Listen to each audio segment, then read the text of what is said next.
G'day YouTube, my name's Lance and welcome to Bundy Bear's Shed. Well, the weather report. It's at the moment it's 11 degrees, but I just had a look at BOM, Bureau of Meteorology site in Australia here, and they reckon for Bundaberg 8 to 23 today. I don't think we got down to 8. It's about 6:30, quarter to 7 here, might even be 7 o'clock here in Monday morning. And look, it's not too bad. It says 11 degrees, but you know, I haven't bothered putting a jacket on or anything. But anyway, I sort of don't go for jackets much anyway. But I got me long duds and me boots on, stopped me toes getting cold. But I've had a couple of comments about wearing boots lately, but I've got my right knee's a bit dicky, and I found on my flip-flops in my thongs it played up a bit, so I went and bought a good set of boots. And I used to find when I was working for a living that if I kept good boots on, I didn't have any trouble. But I must have a bit of a cack-handed walk because they sort of wear one side a little bit. So, so with new boots on, I'm having bugger all trouble with my knee. So I'm going that way for a little while just to see how it all goes. Today. Well, this weekend, like if you told me the weekend was going to go the way it was going, I would have told you you were bullshitting. I came home Friday afternoon about 3 o'clock and I jumped into stripping the 188. I thought, well, I don't want this heap of junk out here. I want to get all the parts that I want to keep that are of value to me on a couple of pallets, and the rubbish is going to go on a junk pallet for when for when I get a skip in once more. And yeah, so I got stuck into that, and Friday afternoon I put a few hours into it, and Saturday I put a few more hours into it, and well, now where the tractor is, there's nothing. I've stripped it, I've left the multi-power box as a complete unit. I've taken the lift cover off and it's going to stay as a complete unit for another project. If you recall the 135 X cane harvester tractor, it was a multi-power, but it had no lift cover, so that will come in handy there. It'll go on there. But yeah, look, I stripped it all out, pulled bits and pieces off everywhere. My shed at the moment looks like a bloody bomb went off in it. It is just shit everywhere. But I've got to sweep the floor. Once it got small enough that I could bring the main section in on a pallet, I brought it in on a pallet in on the floor here and stripped it from there. But you can't strip those things without oil on the floor and that. So this morning, before I get too excited, there's going to be a bit of a clean up around the place. It's a bloody brothel.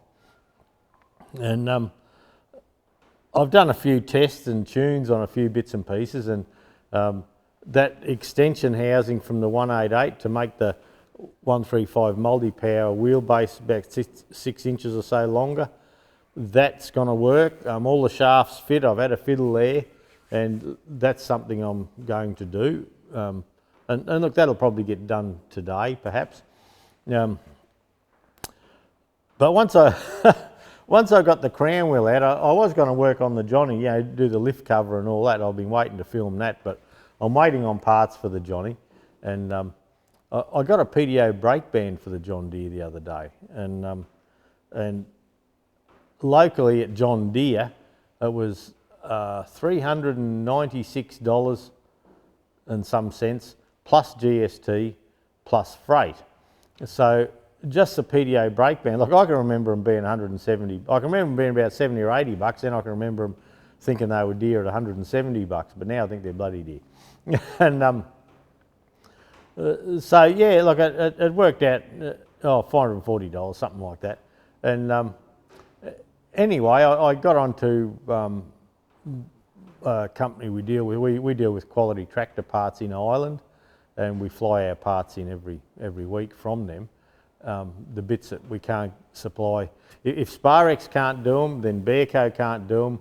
Well, then it's either quality tractor parts, and we use AgriLine too to fill gaps in our range. We like to have a reasonably full range, not that I've got it all out on the website at the moment. But anyway, I can bring one in with our stock order out of quality tractor parts for about 250 probably, something like that. Yeah, that's my cost, that's dealer cost. So yeah, look, there's a big difference, and I believe my John Deere price was with a trade discount, maybe or may not. Perhaps it was, perhaps it wasn't. I can't remember. And so yeah, we've got the PDO brake band here now, but we've been buggering around with the PDO clutch plates. They're on their way. We've just been trying to work out which plates we thought would be best, but we've gone with a sprayed metal plate, even though they're twice the price of the cardboard linings. But it's just what I like to do. I don't like to muck ass around with the cardboard lining. So we've got a big old plane going overhead. But people, I can hear all this shit, and people reckon that they can't hear it in the video. So maybe you can, maybe you can't. So the sound software I use and the recorder with my little digi in my pocket here, it does suppress a lot of it, and that's cleaned up the sound on the channel a lot, so that's a good thing. But yeah, so with the John Deere, I've put an order in with John Deere for some of the sealing rings I need. On the high-low, where I stripped the high-low out, I'm replacing the O-rings. And look, the steel rings in the high-low clutch pack and the PDO clutch pack, they're $20 and $30 each, roughly, yeah, $25, $30 each. So I thought, well, I'm there now. I don't want to jerry rig it. We're going to do it all properly. So we are at a bit of a standstill with the Johnny, but I certainly could this weekend have got that top off and started stripping the gearbox out at the front there. But I just went another way. I got bloody sidetracked. And look, what I got sidetracked with is once I got the diff out of the 188, I started looking around and thinking, well, you know, it's got nice big teeth on it. Wonder would that fit in the 135? Now, people are telling me to get a 35 to go fast, as in a trekking tractor, you know, when you're looking for 40, 50 kilometres an hour.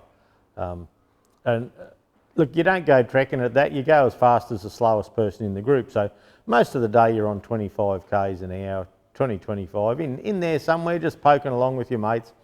And but the advantage of it is that instead of wringing its neck, you know, being flat out on the throttle to get that speed out of it, you can then, if it's not hilly and that, you can drop your revs right back, and instead of sitting at like on a 135 at 2200 revs or 2000 revs, something like that, you can drop it back to 1200 revs and just poke along and take it easy and use no fuel and all that sort of thing. So it's easier on the gear in some ways, but everyone's been telling me to get a 35, 135, etc. to go fast, you just drop a 65 gearbox in. And they say gearbox and diff, but look, I had a quick look last night, but I would stand corrected on this. When you look at the Sparex catalogues and you look at the multi-power gearbox, the multi-power box seems to have most of the same gears from the 35 right up through to the 188. So the same ratios roughly. And when you look at the 6-speed, it's the same. And then when you look at the 8-speed box, it seems to be the same all the way through pretty well. You know, there might be a couple of differences, but the speed is gained from the diff ratios. Like the diff ratio is 6.16 on a 35 135, and it's 3.45. So that means on a 35 135, the pinion has to turn 6.16 times to turn the back wheel once, or turn the crown wheel once. By putting a high range diff in, that pinion has only got to turn 3.5 times, 3.45 times, and by turning that 3.4 times to give one turn of the crown wheel, which on a 135 35 type tractor, that's one full turn of a wheel. So that's where the speed's gained. The speed isn't normally gained in the front box. So people say that you can just drop a 65 arse end in, but you really can't. And I thought that, people had told me that, and you just can't. Well, and part of the reason is when you have a 65 diff and you have the inboard brakes, well, you have an extra 1/2 inch plate each side. And when you have that 1/2 inch plate each side, that supports the crown wheel, where on a 35-135, the crown wheel is supported with your trumpet housings.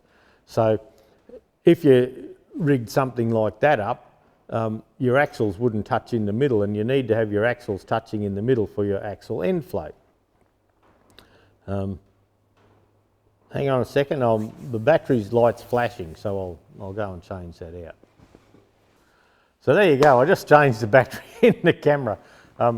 Halfway through, the Stewart started flashing up in the corner there, and that's all I was watching, thinking, oh shit, this will stop any minute.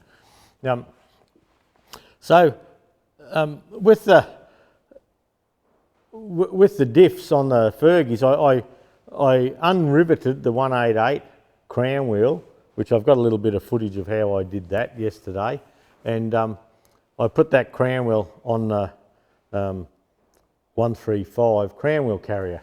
And look, I should have thought more about that, because the pinion on the 135 is around so big, and the pinion on the 188 and 65 is about so big. So with the gear being that big, the crown wheel has to be moved across a bit. So putting that crown wheel on the 135 crown wheel carrier, I sat it up, I fitted it all up, and just with a couple of bolts in it, just as a test fit, but we're a good 1/2 inch away from where we needed to be. And that means the trumpet housing, well, the trumpet housing wouldn't bolt up. It was a good 1/2 inch gap there. So you could make a plate to space that out, but then your axles won't touch again. So I ended up, I had a 65 diff here on a carrier, so I put that carrier in.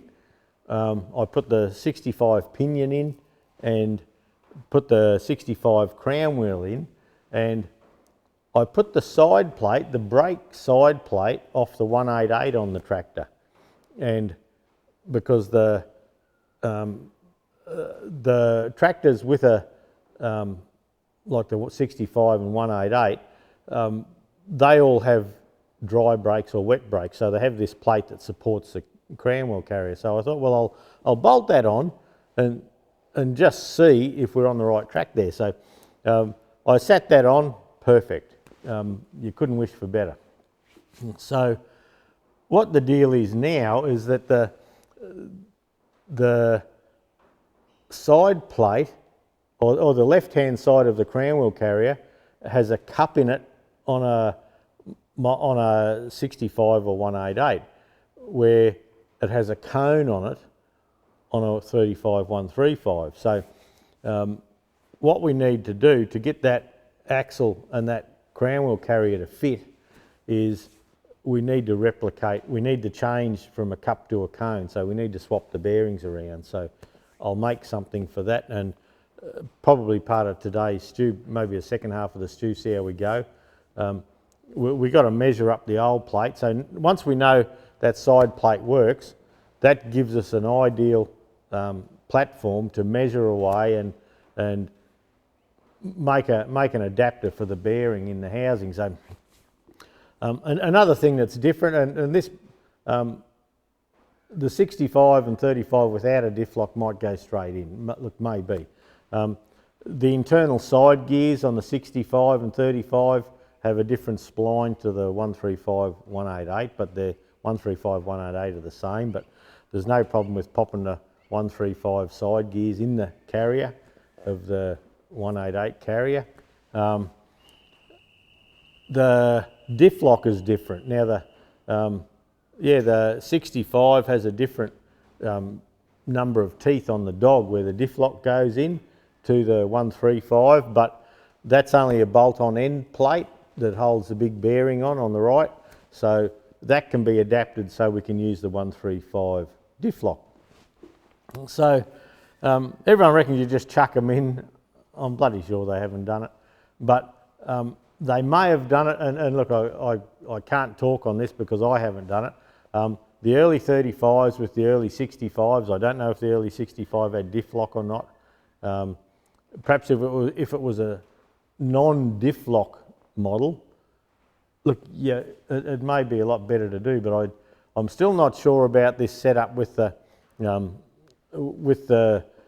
crown wheel support plates that are used as the brake backing plate. So look, it's a bit of a learning thing. I'm enjoying it. I'm bloody right in my element here, ginning around.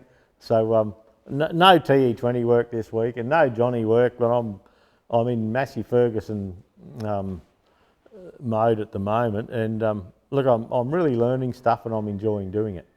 The extension, not sure whether I mentioned the extension, all the little shafts and all that work out well. The 188 has a independent PDO and the 135 has the old manual PDO. The shafts sat together, they come up the same amount into the back of the hydraulic pump to support the hydraulic pump. On the trekking tractor, we're probably going to knock the PDO shaft off outside the rear seal, and the only reason I'm actually running the PDO shaft is to support the rear of the hydraulic pump, to hold the pump up. The hydraulic pumps on the 188 and 135 are the same, apart from the 188 has a couple of places for a circlip at the back of the shaft, to account for the independent PDO, I presume. So, yeah, look, it's an interesting thing. Massey Ferguson have done a really good thing in that a lot of parts from one model can bolt onto another. So instead of having 500 parts, all different for a particular model, they've got bits and pieces that can be exchanged and bolted in here and there and all that. So look, that's made it great. I don't know what I'm going to call this tractor when I get it finished. It's not a 135 really, with a high-speed arse end and a 148 extension in the housing and all that. So we might just call it Bundy Bear's Bitzer or something or other. But anyway, I'm enjoying the process. As I've mentioned in stews before, on my trekking tractor, to give me a bit of leg room and all that, I'm not putting a lift cover on it and all the hydraulics. And I have a scale, a digital scale, and this morning when I was shifting the lift cover around to get it onto a pallet, I thought, I should put the scale on there and weigh that, and a 188 lift cover weighs 92 kilograms. So look, that's 92 kilos we've taken out of the tractor. The PDO gears aren't going back in. Even the PDO selector's not going in. I'm going to just drop a TE20 right-hand side with the dipstick. I'm going to drop that on the other side. No PDO levers and any of that. All that's gone. Less chance for any trouble. So yeah, today either this part or the next part of the stew, I don't know. It'll probably be a couple of bits if I film everything I'm buggering around here with. It's just all Fergie stuff, and I finally, if you remember with the multi-power, I had the roll frame on and the mudguard and I couldn't get them bloody bolts off. Well, it got the better of me on the weekend and I actually got the hot axe in and sorted that. So that's all sorted, but look, I've just got a mess everywhere at the moment. I'll show you, but I'm working in a mess, so, and I don't like that. I usually try and keep my floor neat. And my tool bench over there is just absolutely chockers with bloody tools that I've had out and haven't put back properly. And so I need to have a big tool clean up. I need to sweep the floor. I need to get everything nice and tidy. And the plays I'm doing with the Diff, it's all filthy still. I'm just doing rough setups so I can work out where we need to be. and the adapters I'm going to make for the bearing on the left hand side, I'll get it as close as I can, but it will be shim adjustable, so we can adjust the end float on the diff if we need to. But when just dropping that 65 carrier in and trying it yesterday, look, it was just spot on. You couldn't ask for better with the 188 plate and the bearing on the side. So we'll see how that goes. So first up this morning, it'll be a bit of a clean up. If you watch Brian's channel, BBLOC, Brian Block, through the week he bought a nice big roll cab, and look, it looks a good thing, and I've been thinking of the same. I was showing Jude and I were sitting down watching a bit of YouTube together, having a yarn, and yeah, I think I might follow Brian's lead, because on my workbench here I've got my blue box. Well, it's that full of spanners when I get them all in there at the moment that I can't shut the doors. I have to have another pile down the bottom. Then there's a couple of pigeonholes under the bench where I've got my big spanners, and I've got to pull my bench out and go around the back for the 3/4 sockets and all that. So yeah, coming up I might follow Brian's lead and get a roll cab for in here. Then that'll free my main workbench up for that, and I'd like to put a little bit of a rim around the edge to stop stuff rolling off it. And but it's the hard workbench, and if I get my blue toolbox off it and put it somewhere else, put it over on another bench or something, yeah, that might work too. So, but yeah, if you don't visit Brian's channel, go and have a look. He's a tractor bloke, machinist bloke. He's a John Deere fitter through the day and a machinist by night.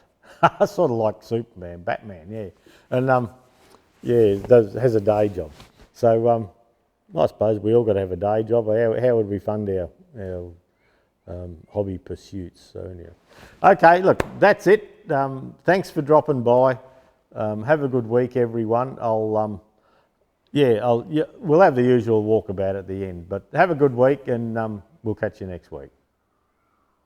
Well, I thought I'd show you some of this. I'm over on the drill press. Now, this is the old Alfred Herbert drill press, and you remember a little while ago I put a variable frequency drive on it, and yeah, look, it's been working great. So yeah, I'm pleased with the outcome of all that.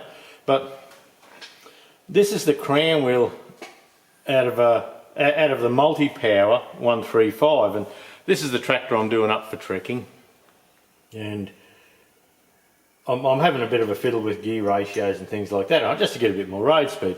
Now, I'm not sure how well you can see in the camera, but I'll try and see if we can zoom in on a tooth there, but you can see that the hardening is coming off on the inside of the gear here. And so look, this gear set's toast anyway, so it's not something that we'd do up and sort of keep for trekking. Now, if I just try and zoom you in, yeah, look, you can see that quite clearly. That mark there, that's worn through the hardening on the gear. So what we're doing here, and here's me bobbing around with the bloody camera. Oh well, that's one way to see stuff, eh? So the crown wheel on this, on the 135, it's riveted on, so it's easier to see on the back there. You can see these rivets, and to change the crown wheel on the 135 carrier, Sparex have the crown wheel and pinions available. I had a look last night. I think it's 6 to 35 or 39 or something. It's approximately a 6 to 1 ratio. But what the plan is we're going to drill these rivets out, and when we come back on again, the rivet head that we take off, it's got like this taper there to hold it in tight, and so do the bolts. So this is a second-hand bolt out of a 65 Diff that I bought just to have a play with ratios. So by drilling the rivets out, that gives us the opportunity then to put these bolts in, and the bolts will pull tight and we should be okay. I had one of them I felt was a tad loose, but that's a good one. But once they're Loctited in, actually I'm out of frame there. Once they're Loctited in, well, wrong way, Lance. Once they're all Loctited in and done up properly, look, they'll be just fine. So, but part of the process, oh, they're heavy big shits of things. Part of the process is drilling the old rivets out. Now, how I do this, I've done a few, and that's an old 1/2 inch drill. It's only an old cheap shit drill, but I sharpen it up, because when you drill down through the rivet here and you come to the taper, well, the crown wheel here is quite hard, and so with that being hard, when the drill comes through, if you're not exactly on the centre, the tip of the drill here touches the crown wheel and you knock the edge off, so you've got to go and do a quick sharpen again. I brought a 7/16 drill up. I thought, well, I'll just go 7/16 and down the centre I should be a lot safer, but the 7/16 drill left too much meat and I found it hard to knock it out again. So it appears that probably the 1/2 inch drill is the way to go. So I drop him down there with a little quarter drill, or it doesn't matter what size drill you use to get started. I just touched one up here somewhere, this one will do.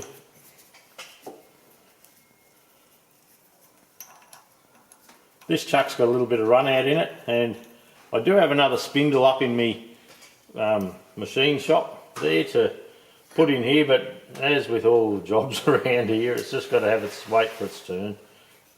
And I've got a little plate here that's left over from that's the old power box off the drill actually, and I just run that up and support the drill there. So I'll just do one and show you what I'm doing. There's 12 to do, but yeah, it's not too difficult. We just take the time here and try and. I've gone around and tried to centre punch everything. The shadows there a little bit on you, I know, but I'm trying to yeah, get it as close to the centre as I can. So I'll start the VFD, press the button, and I've still got it winding up slowly. See how slow she winds up? I'll probably have to hop in and tune that, but I just didn't get around to doing that. So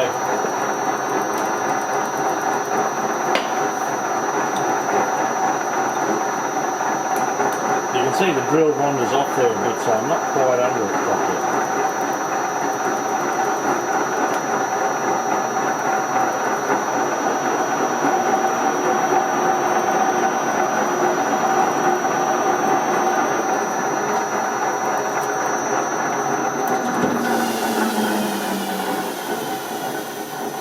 That's not the drill I thought I had.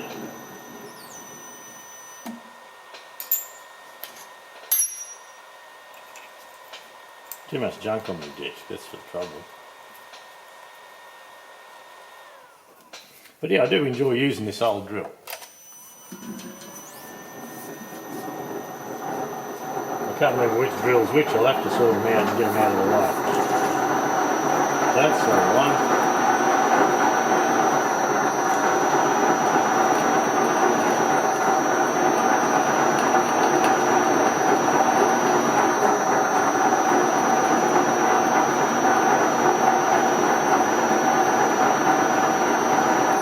Still not 100% sharp, but anyway.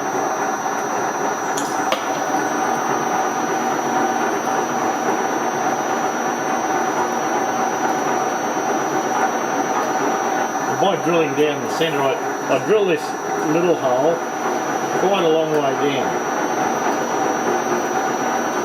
And the theory behind that is just to relieve the rivet down the centre. So that's a rivet that I've drilled out, and I might be able to show you there. And so I sort of go down into the body of the rivet to relieve a bit of tension there, so when I knock it out we're good. And you can see there's just a thin wall around the rivet there where the head is. So where the rivet sits there, I thin the wall out as much as I can and then I can knock them out. So we'll just do this one and then I'll turn the camera off and I'll start getting serious. Bit of possum pea. And away we go again.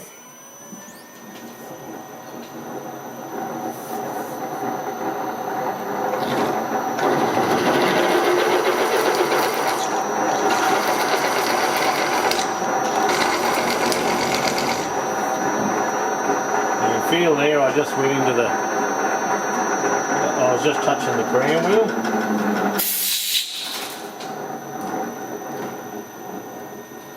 So when I bring that around now, I should be able to grab my big old pin punch here.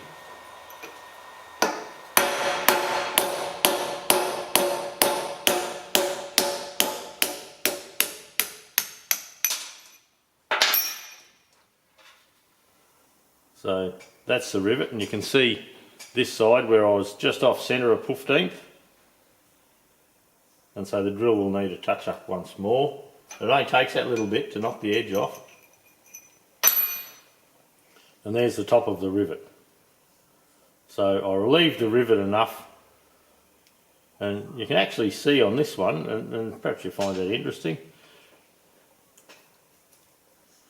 you can see where the crown wheel was here, down the bottom, and you can see that little line, that's where this is where the crown wheel carrier was, that's where the crown wheel was. And you can see a little bit of fretting there, so it may have been loosening off a little bit. But there you go, I'll get all these out. Actually, I'll go handheld for a moment and I'll take you over to my Fergie Diff test bench. I'll zoom back out and I'll bring you around. Now, this here is a 65 Diff, and that's the other side of the 135 Diff, and this is the 188 that we just pulled apart. Now it's riveted too. You can see the difference in the size of the teeth from the 188 to the 65. There's quite a difference there. I think this is 40 something, and oh look, I've lost the numbers now, but they are both, the diff ratio on both of those is around 6.1, 6.2 to 1, and the ratio on the 135 is around 3 to 1. So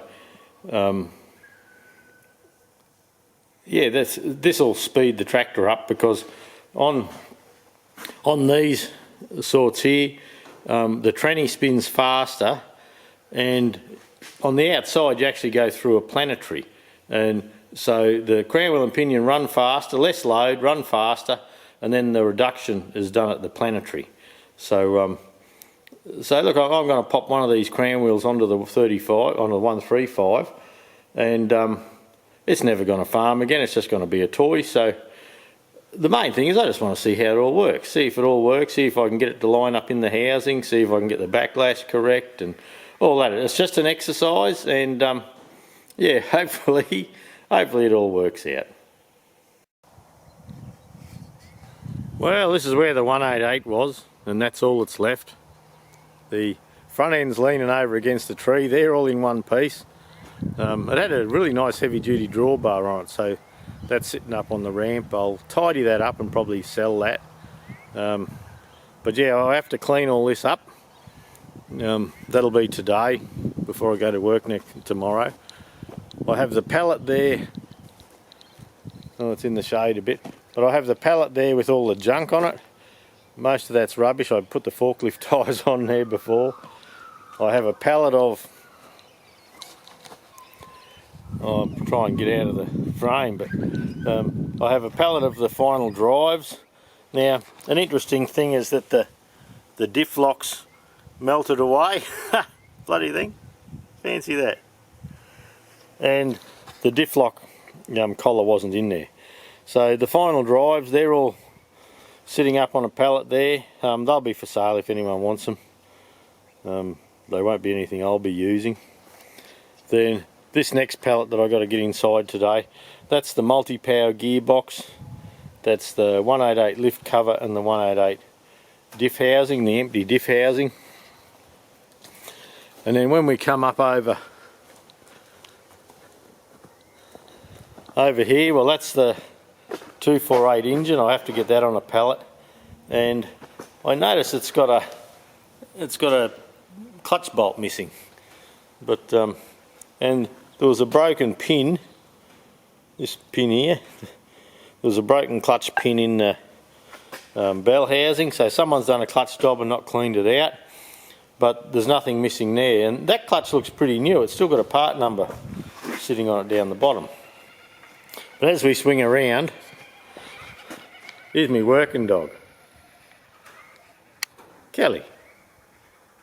Hey, you flat out, hey? See, flat out, in the boss's chair. She likes my chair. Hey, we'll have to get onto the union and see what has to happen there, I think. But yeah, that's where I split the housings yesterday. I've got a lot of shadows. It's early in the morning and the sun's low in the sky. That's the diff housing, which you can't see because of the light. I've got the two hydraulic pumps there, and this one there is the 135 and the other is the 188, so you can see the difference there, and I believe that difference is just for the independent PDO. That's your PDO gear from the 135, none of that's going in. And this is the housing I'm playing with. So if I come around, this is a 135 housing, and yeah, it looks like a bomb went off here, but we're playing with that and lifting crown wheels housings in and out, and she's all happening. But yeah, that's a oh well, you can sort of see. So a big clean up around here. The floor's bloody filthy, and that's happening before we go any further.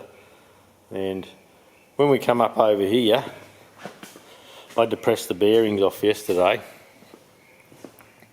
and there's our, this is actually the 188 crown wheel sitting on the 135 carrier, but we're not going to use that. We're going to go back over to the 188 carrier probably, and go from there. But the interesting thing was I think I can show you,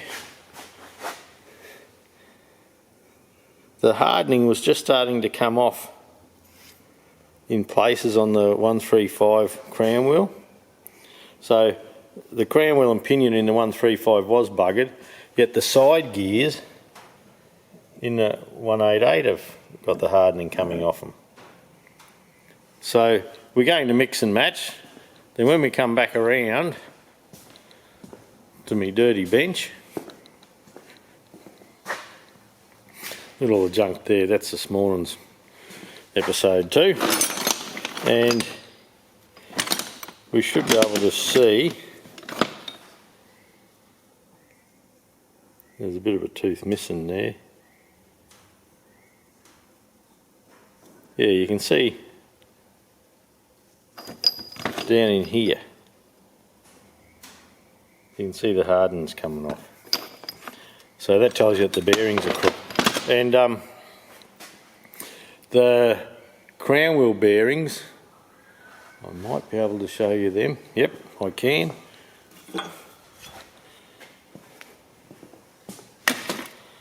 The crown wheel bearings on the 188 were rubbish too. So yeah, we're mixing and matching, but I have set the 188 crown wheel up. Oh, sorry, the pinion up, I'm sorry. I have set the pinion up, and get that cable out of the road. But I have set that up in the 135 pinion carrier housing. And look, I did that because I thought, well, it's probably all machined together. Well, it may be machined together, so I just thought that was an option. I'll sit that up there.